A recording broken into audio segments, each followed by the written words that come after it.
Scottish football is pure madness right now. Celtic just smashed Kilmarnock 5-1 and are one slip away from lifting the title. Mourinho to Rangers is heating up fast. A failed Parkhead transfer is suddenly back on the table. And Kris Boyd just buried Bajrami live on air. And don't forget, we're closing in on 1,000 subscribers. Once we hit that mark, we're giving away a shirt of your favorite SPFL team to one lucky subscriber. So hit that subscribe button, drop your team in the comments, and let's dive in. The Rangers have just booted Felipe Clement out the door after a run of patchy performances. 1 minute they're flying, the next they look like they've forgotten how to pass a ball. Now, the man holding the clipboard is none other than Barry Ferguson, stepping in as interim boss while the higher-ups figure out what on earth to do next. But here's the juicy. There's been a name swirling around the corridors of power that's turning heads and raising eyebrows. José Mourinho. Yes, that Mourinho. The man, the myth, the walking quote machine. Word on the street is that a U.S. consortium involved in the club sees him as a box office appointment. Scottish journalist Johnny McFarlane, not known for pulling punches, said he'd absolutely love to see the Portuguese firecracker at the helm. And you just know he's already imagining Mourinho squaring off with the Scottish FA like it's WrestleMania. Now, look, let's not kid ourselves. Mourinho's recent CV isn't exactly dripping in gold. Things fizzled out at Manchester United, sputtered at Spurs, and turned lukewarm at Roma.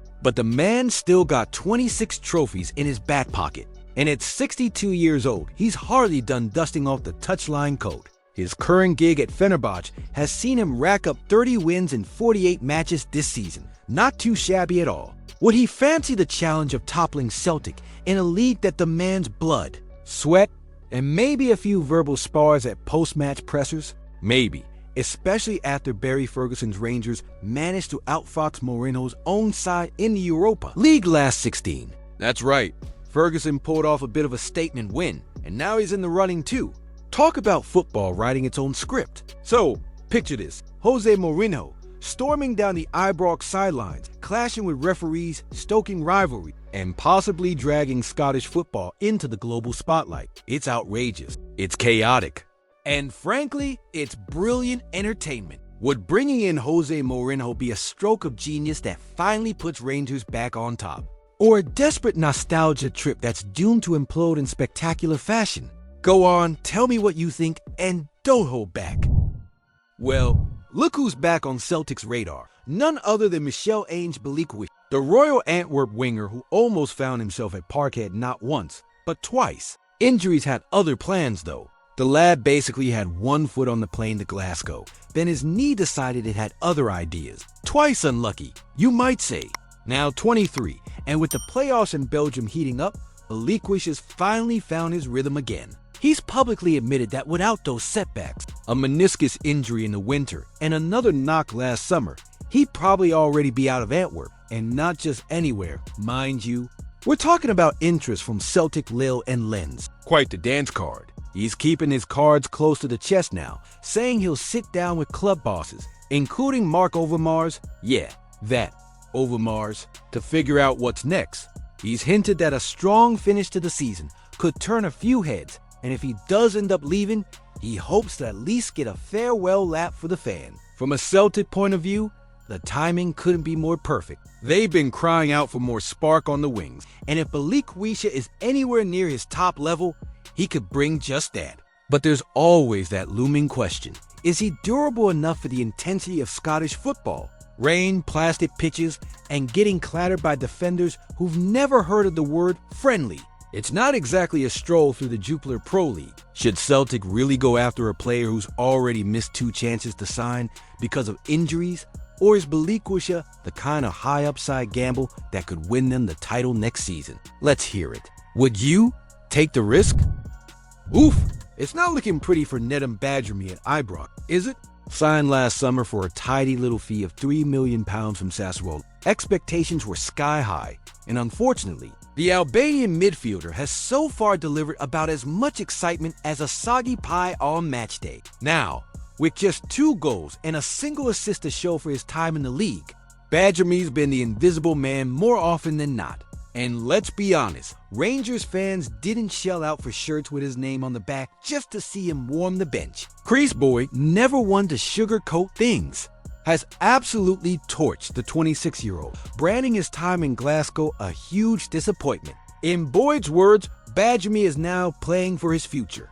And with the second leg against Athletic Bilbao looming, interim boss Barry Ferguson is expected to rest any starters carrying even the slightest knock, which might finally give Bajrami a proper run out. But here's the catch. This isn't a gift. It's his final audition. If he fluffs his lines again, that might be curtains for his Rangers career. The situation's all the more delicate considering Rangers need to balance the books. The 49ers Enterprises investment means a major squad rebuild is on the cards, and dead weight won't be tolerated. Bajrami still has a contract until 2027, but unless he suddenly turns into a midfield maestro, the club may try to offload him this summer, not just to save face, but to make space for players who can actually make a difference on the pitch. And let's be real, when you're competing for trophies and European nights under the lights, every squad spot counts. Should Rangers cut their losses and get rid of Bajrami now, or does he deserve one more full season to prove he's not just a £3 million flop? Be honest, would you keep him? Alright, Parkhead's party planners, you might want to start chilling the champagne again, because Celtic are now this close to securing their fourth Scottish Premiership title on the bounce, and they've done it in style with a 5-1 demolition of Kilmarnock. Brendan Rodgers' lads didn't just win, they sent out a message. We're not just top, we're untouchable. Last weekend's stumble against St. Johnstone had the cork shoved back into the bottles. But that little hiccup now feels like a distant memory after today's 5-star show. Goals flying in from all angles, fans bouncing. It was business as usual at Rugby Park. Now, here's where things get juicy. Celtic could be officially crowned champions as early as tomorrow. No, if Aberdeen do them a cheeky favor and beat Rangers at Pittodrie, that would wrap it all up with gains to spare. But if Barry Ferguson's men manage to get even a point up north, then the title clincher will have to wait until after the Premiership split, with the next match set for the weekend of the 26th or the 27th of April. The opponent? Still unknown, but the mission? Simple. Win, and the trophy's theirs. And let's not forget, before any of that, Rodgers' squad heads to Hampton next weekend for a Scottish Cup semi-final showdown against St. Johnstone, the same side that tripped them up recently. A bit of revenge, perhaps. Cameron Carter-Vickers reckons the team's not rattled, saying cup games are their own beasts. Fair play, but the stakes are sky high. The treble's still on the table. If Celtic do go on to complete the treble, would that definitively prove Brendan Rodgers was right to come back?